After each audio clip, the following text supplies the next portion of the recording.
A very good evening to you and welcome to ITV News. This is Wednesday night's calendar. And these are tonight's main stories. Taking the plunge with many council-run baths closing down, one man opens his private pool to the public and wades straight into a planning row. The demand was absolutely phenomenal. Couldn't believe how many people want to hire the pool in my back garden. There's shortcuts which they have to pass my living room window, my bedroom window, my kitchen window at close quarters, and I feel threatened. Also tonight, donor drama. Labour says the Prime Minister must hand back the money given by a Leeds businessman who's accused of racist and sexist comments. What racist, woman-hating threat of violence would he have to make before the Prime Minister plucked up the courage to hand back the £10 million? As I said, the comments were wrong, they were racist. He has rightly apologised for them, and that remorse should be accepted. This is what it's all about here at the Sheffield Arena tonight. The Elite Ice Hockey League Challenge Cup trophy. The Sheffield Steelers taking on the Guildford Flames. I'll have the build-up a little later. And a spring in his step, how Kola the dog, horrifically attacked in Thailand, is loving Yorkshire life thanks to his rescuers from Leeds.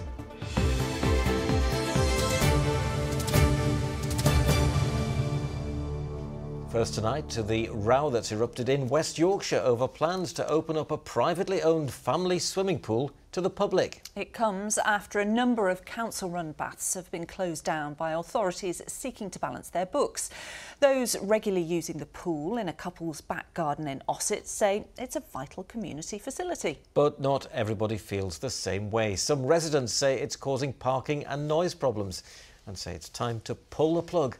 Michael Billington reports.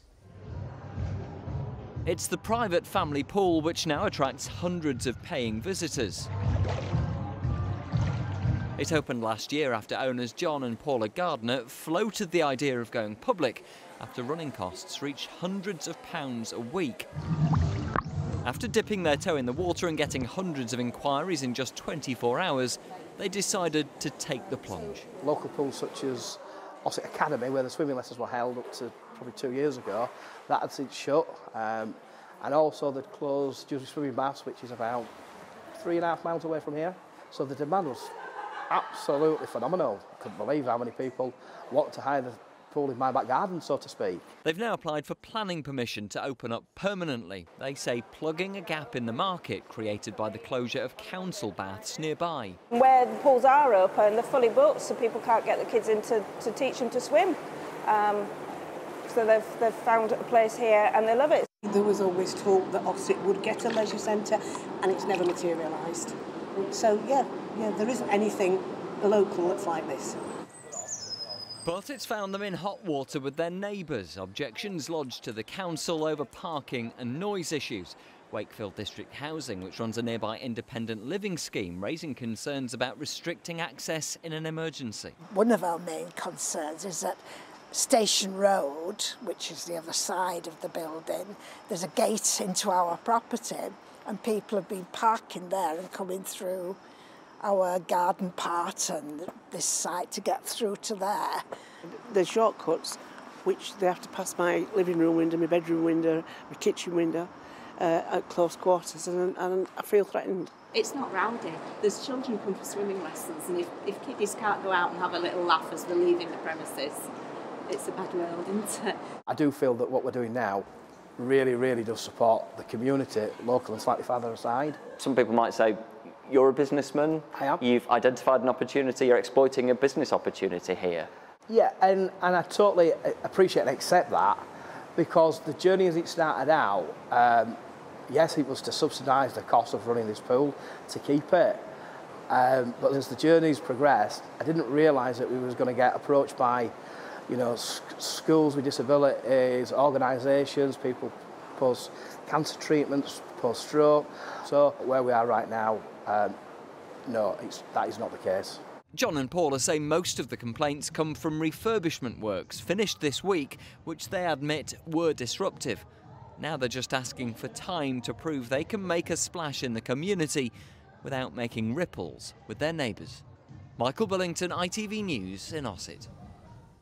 Well, as usual, there are always two sides to every story, and you've been letting us know your thoughts on this. Thanks to everyone who got in touch with us. Here's just a selection of your views. Yes, on Facebook, Andrew Farrar said, "Nice gesture, but I'm sure they'll change their minds soon. Lots of rules and legislation as well as responsibility for safety to consider." Joanne thinks it's a great idea. She says if it helps the community and the pool passes all health and safety checks, why not? Colette Mickelson agrees and says, "What a lovely thing to do. I hope they get permission granted." And this last one from Francis Dine, who also thinks it's a great idea as long as there are no issues for their neighbours with parking. Well, just a few comments there on Facebook, but of course, thank you to everyone who took the time to let us know what they think to John and Paula's pool. Now, the next two explosive scenes in Parliament today as the Prime Minister was challenged to hand back £10 million in donations from a Leeds businessman embroiled in a damaging racism row. Frank Hester is reportedly the Conservatives' biggest single donor, and he's alleged to have said that Diane Abbott, Britain's longest-serving black MP, made him want to hate all black women and that she should be shot. Well, Jonathan Brown joins us in the studio with the very latest. And Johnny, before we get to the fireworks at Westminster, just remind us how this all came about. Well, Ian, this is a row that's been brewing for a number of days now, and it all surrounds comments reportedly made at a Horsforth office block 5 years ago. Now, Frank Hester is the man in question. He grew up in Armley and built a £1 billion business in healthcare technology called TPP, or the Phoenix Partnership. But he's also a long-established donor to the Tory party. As you said, he donated about £10 million last year, and in 2019 it's believed that he made these remarks about Diane Abbott, who is the first black woman elected to Parliament. Now, Rishi Sunak initially refused to condemn those comments as racist, but today he changed his course just in time for Prime Minister's questions, at which point Sir Keir Starmer didn't hold back. Is the Prime Minister proud to be bankrolled by someone using racist and misogynist language when he says the member for Hackney North and Stoke Newington makes you want to hate all black women? Mr. Speaker, the alleged comments were wrong, they were racist, and he has now, as I said, the comments were wrong, they were racist. He has rightly apologised for them, and that remorse should be accepted, Mr. Speaker. There is no place for racism in Britain, and the government that I lead is living proof of that. Well, unsurprisingly, it didn't stop there. The Labour leader saying that Mr Hester profited from his links with the Tories. That's because in the last 8 years, TPP has won more than £400 million of NHS and prison contracts. What does the Prime Minister think it was about the hundreds of millions of pounds of NHS contracts given to Frank Hester by his government that first attracted him to giving £10 million to the Tory party in the first place? Mr. Speaker, I'm absolutely not going to take any lectures from somebody who chose to represent an anti-Semitic terrorist group, Hizb ut-Tahrir, who chose to serve a leader who let anti-Semitism run rife in this Labour Party. So the glove's definitely off there. The Prime Minister there, no indication, Johnny, at all that he'll be handing the money back. Mr Hester should be handing the money back. But we've heard from one of our other Tory MPs in our region today as well, haven't we? Yes, that's correct. The Thirsk and Malton MP, Kevin Hollinrake, who's also a business minister, was asked about this morning. That comes after Mr Hester himself accepted that his remarks were rude, but he said they had nothing to do with race or gender. Clearly what Mr Hester said was wrong, and it was racist, and he's apologised for it, which is the most important thing, that if you do something that is wrong and say something like that, you apologise for it, which he has done. Would you take any more money from him? Well, that's not a decision for me to make. Personally take money from him? I think if somebody apologises for something they do wrong, I don't think that should be necessarily, we should judge their character adversely on that basis. Not a great deal of clarity there, I think it's fair to say. But this all comes after weeks, just a few weeks after the Prime Minister himself promised to tackle extremism and threats to MPs. It also comes after the Ashfield MP, Lee Anderson, was expelled from the party for his own controversial remarks. And with an election looming, these are problems that the Tories could probably do without. And I suspect it's a row that's going to rumble on for quite a while. Thanks very much, John. Still to come on ITV Calendar, the dog with a spring in its step and now living life to the full on the Yorkshire coast after being brutally attacked. And spring continues to show its colours across the region. Certainly spring-like temperatures across the region today into the mid-teens, but also we've had spells of rain, especially in the west, and some pretty strong winds too. Where does that leave us for the rest of the week? All the detail a little later on. But first, 2 people have appeared in court today charged with the murder of a man in West Yorkshire. Paul Davidson, who was 49, died following a disturbance in Smithson Street in Rothwell on Saturday night. Stephen and Cheryl Long, both from the town, appeared via video link at Leeds Crown Court. They were remanded in custody and will appear in court again next month. A man who stabbed 2 children in a North Yorkshire village has been sentenced to a hospital order. George Yates was found guilty of 2 counts of attempted murder after the incident in Beckwithshire in June 2022. A psychiatric assessment found he was having a delusional thoughts at the time. The judge sentenced him to a hospital order with restrictions, which means if he's ever released, he'll be closely monitored by mental health professionals. 2 men who tried to flee from a house in Doncaster that had been turned into a huge cannabis factory have been jailed. When officers raided the property in Somerset Road last October, they found almost 400 cannabis plants growing in various rooms. Elmi Hamzaz, who's 28, tried to escape through a bathroom window. Clodis Hamzaz, who's 22, also tried to run from the house. At Sheffield Crown Court, both men pleaded guilty to production of the Class B drugs. They were jailed for 15 months. Bus passengers in West Yorkshire are the most dissatisfied in the country. That's according to a new report. They were asked about their most recent journey, with 73% saying they're unhappy with punctuality and their on-board experience. The findings will be used to shape future public transport plans. Well, from buses to cars now, and we've all seen dangerous parking near school gates at school drop-off time, haven't we? Well, cars abandoned and parked up on pavements as parents race to drop their kids off. Yes, I've certainly seen it a lot, and some people even park on zigzags, don't they? But a school in Sheffield thinks it's found the answer to tackling this dangerous parking near school gates. Carfield Primary School became the first to close the street at the start and end of each day after a child was hit by a car. And now 13 schools across the city are running the School Street Scheme. Lauren Hall reports. It's a familiar sight outside many of our schools. Drivers stopping where they shouldn't and not stopping where they should do. They've seen a lot of it over the years here at Carfield Primary School in Sheffield. We have had parents park on zigzaggy lines, we've had cars that have been left with engines running in the middle of the street. We've just had jams of traffic that have come all the way down to the side roads, and some of it's been very, very dangerous. We've had a child be knocked over and we've had quite a few near misses. We've surveyed more than 100 head teachers, and nearly all of them say they've noticed driving or parking near their school which they feel is dangerous. Half have had pupils involved or nearly involved in a serious or fatal road traffic incident. And 3/4 have had to ask the police to patrol nearby roads.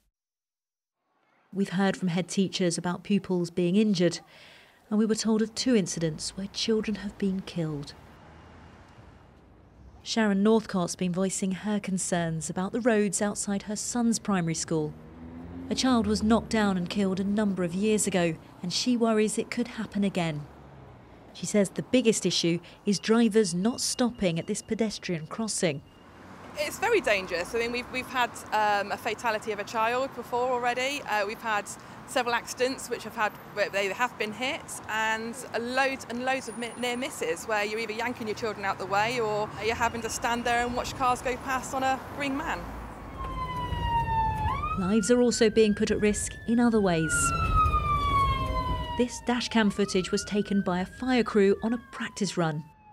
It shows how cars parked by schools can slow down emergency vehicles and even stop them getting through. It's why in some areas they've had to take action. Outside this school, you can't help but notice there's hardly any traffic. That's because there's restricted access on this road at certain times of day when children are coming to and from school. And it's already making quite a difference. They're trialling the School Streets initiative, following its success back at Carfield Primary School. This was one of the first school streets in Sheffield. There's now 13. And it's just such a great approach to the school now. It's a lot less chaotic. And I think there's lots of evidence that when children arrive on foot, even if it's the last part of the journey, they're a lot more focused for the day. It's been a big hit with parents and children. It makes me feel great that the children are definitely safe at this time of day. I mean, that's what we all want, isn't it? It is a lot safer. There's still traffic on the section where they have to walk where the street's open, but at least around the actual school it's less intense. Although that intensity's not gone away at other schools. And the feeling among head teachers is that drivers just aren't thinking and are putting lives at risk every day. Lauren Hall, ITV News. It would be great if they could get it sorted, wouldn't it? Yeah, it's a real problem, isn't it? I've seen it at the end of my street. And of course, back in the day, when you think back, a lot of children, they'd walk to school, wouldn't they? They wouldn't be taken in the car. I used to walk to school. Yeah. Oh, I used to walk to get the school bus. I used to walk a long way to school, far too far. Yeah, well, I'm sure you'll let us know what you think on that subject, certainly. Now then, the ITV Evening News continues at 6:30. Here's a look at what's happening with Mary Nightingale.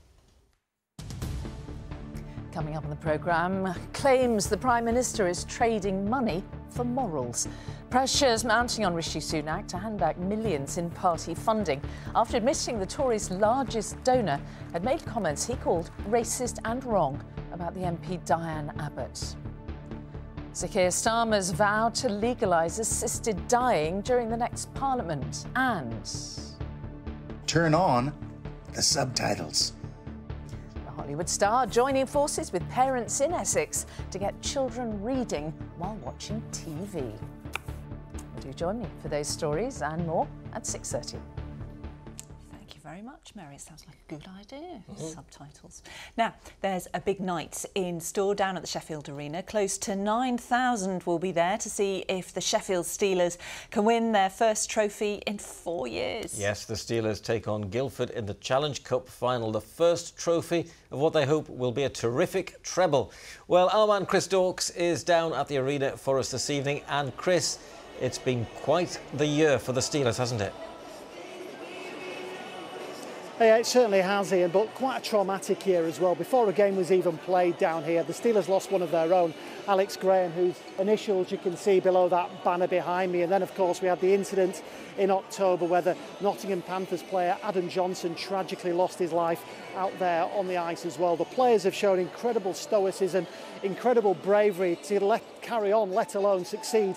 And that's exactly what they're doing. They're really excelling on 3 different fronts at the moment, competing for 3 different trophies. You could say they're the Manchester City of British ice hockey. They're 11 points clear at the top of the Elite League standings with 10 games left to play. They've still got the playoffs to come as well. But tonight, it's all about this trophy, the Challenge Cup. The Guildford Flames are the opponents tonight, a team they've beaten 4 times already this season. As you can see, the fans are already starting to filter into this place, and they're expecting around 9,000 fans in here to cheer them on. I love the group we got.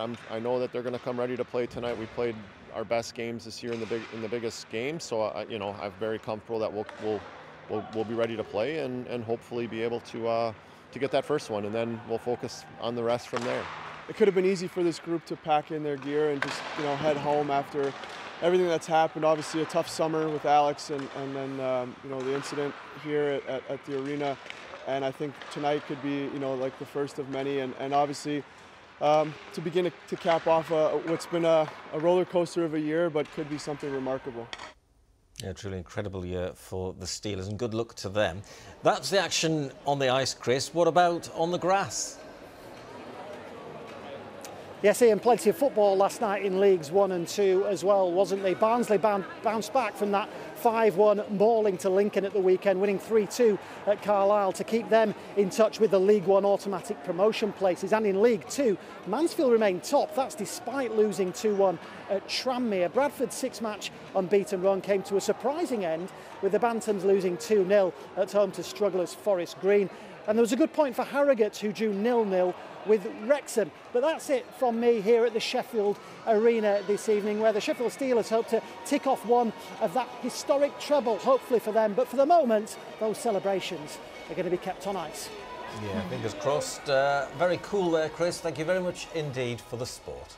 Not so cool here, though. It's really warm today. A pleasant change, isn't it? I know. You told us that, though, didn't you? Yeah, it all started yesterday, importing that warm air from a southwesterly direction rather than that easterly that we had all last week coming in off the North Sea. Our overnight low last night was 9.3 at Fylingdales. That was our lowest, but our highest overnight tonight, so our warmest place last night, was Rye Hill in West Yorkshire, 11.5. And today, Leaming got to 15.1. The average for Leaming in March is about 9. It wasn't just warm though today, it was windy, it was pretty choppy, especially over the Pennines. This is Blackmorefoot Reservoir, just southwest of Huddersfield. A big thank you to Di for sharing. Gusts of 45 miles an hour, that's where we topped today, and Bingley. So yeah, pretty gusty. But also we had some rain.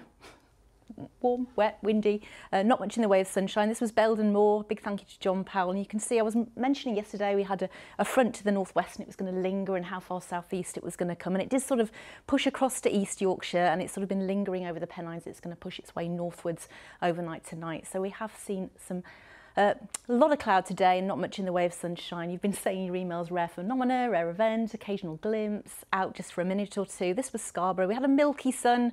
It looked pretty, didn't it? Angie Holpin sent this great shot. It does look pretty, but yeah, I mean, if you want the sunshine, we might get a little bit more tomorrow, a pocket, a sort of gap of sunshine, but it's still pretty unsettled and it's still pretty warm. I've popped this on because earlier on in the week I called it a bluebell, which of course they don't come out until May, do they? Late April, May. So it's actually a hyacinth. Sorry about that. I'm here to apologise.